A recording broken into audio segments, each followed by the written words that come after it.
Nag-stay. Oo. Ano po bang masakit sa atin? Yung lumas din ako. Kasi nung pandemic, na-disgrasya ako dito eh. Nadisgrasya. Nawan ako ng steel plate na dito. Nakaluda ko na nakatagilid dito. Ito nang simulan eh.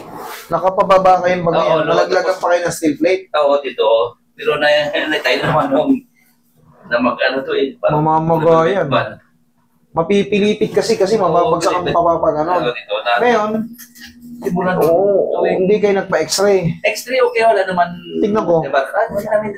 Matagal na, mag-3 years dito, pandemic po kasi. Alam nyo kasi, oo, good sa x-ray.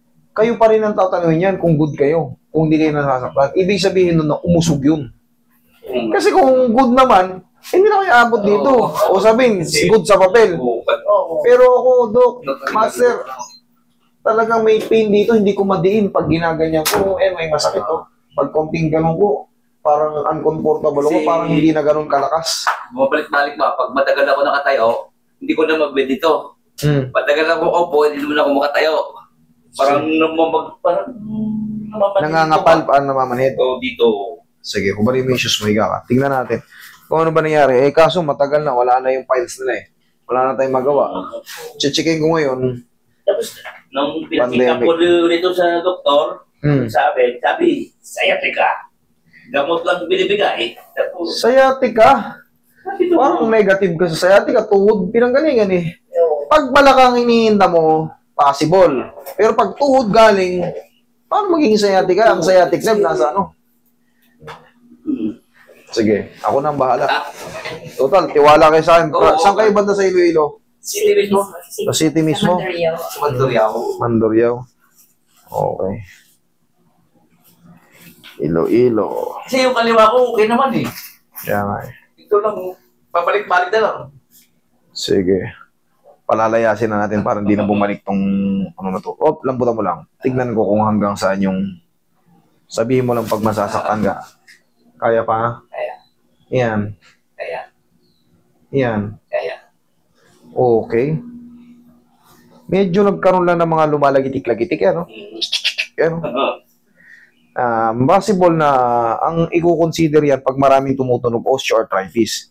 Pero syempre, naayos din naman eh. Huwag lang kayo magtaka kung bakit may tumutunog. Pero yung pain, yan, alisin natin. Pero yung tumutunog, baka hindi na mawala yan. Sa sobrang dami nitong tumutunog na to. Okay, lambutan mo lang sir, ha? Huwag mo lalabanan, ha? Sige, lambutan mo lang. Inaalog-alog lang yan. Lambutan mo lang, laglam mo lang.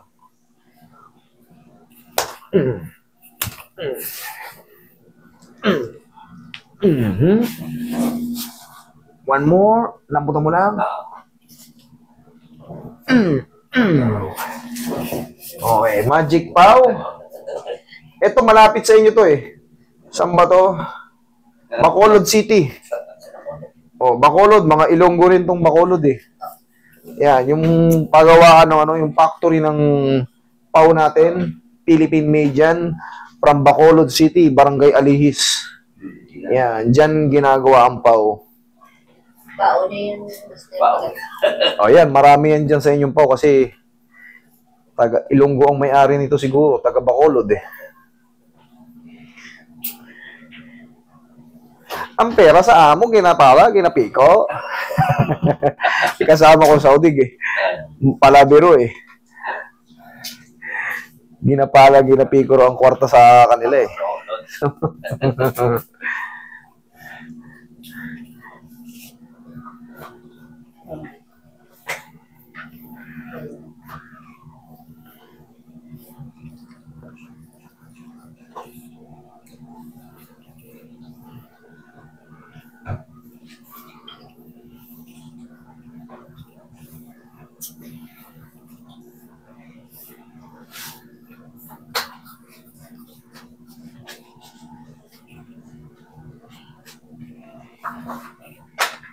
Pag nakaupo ka, hindi ka na makatayo. Pag matagal, nakaupo, may kailangan nahawak ako, tatayo ako.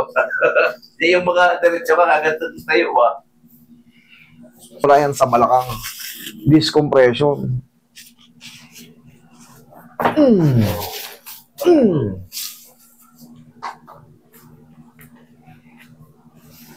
Relax lang sir ha.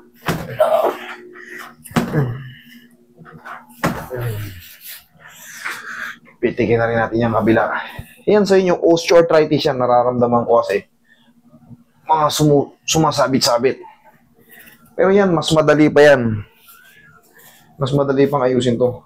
Ang kailangan nyo lang to, alalayan nyo lang palagi ng pau. Pag magmumoling kayo, mag-grocery kayo.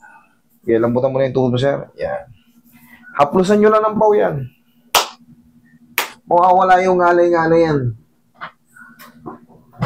Nai-stress yung ano mo, yung mga muscle at tendons mo, mga ligaments mo. Kasi nga, yung buto, yung mga edges, nagkakaroon ng mga bone spar, ibig sabihin unhealthy. Ngayon, syempre yung mga nakakapit sa kanya, magiging unhealthy, magre-reklamo. Kaya pag matagal na nakafold, pag tatayo ka na, kailangan mo na ng bagging para may makapitan ka. Pero pag yan, hinaplos mo ng pau, believe me, magbabago yan. Pati yung sakit-sakit na nararamdaman nyo. Paglabas nyo pala ng bahay, okay, magbaon kayo sa kotse. Kung kayo ay magmumol, lalo mall, nako, ikot-ikot ng mall. Pagka namili, kala nyo malapit lang ang mall. 2 bayan ang ikutin nyo. Relax lang po. Ito naman kanan. Pag sumasakit siya, tigasan mo to. Sipa mo. Yan! Isa pa. Sige, lakad. Tignan mo ngayon. Kahit i-testing mo rin sa hagdan. Upo ka, tapos tayo. Hindi, sa mababa. Hindi just sa sahig. Yung parang, ayan o. Ako hindi ako makaganyan eh. O ngayon. Sabi ko sa'yo eh. Konting alog, pau. Tanggal ang aray. O, pa, balakang? Ito, sa likod na. Sige, dapa. Dali lang, sir, ha?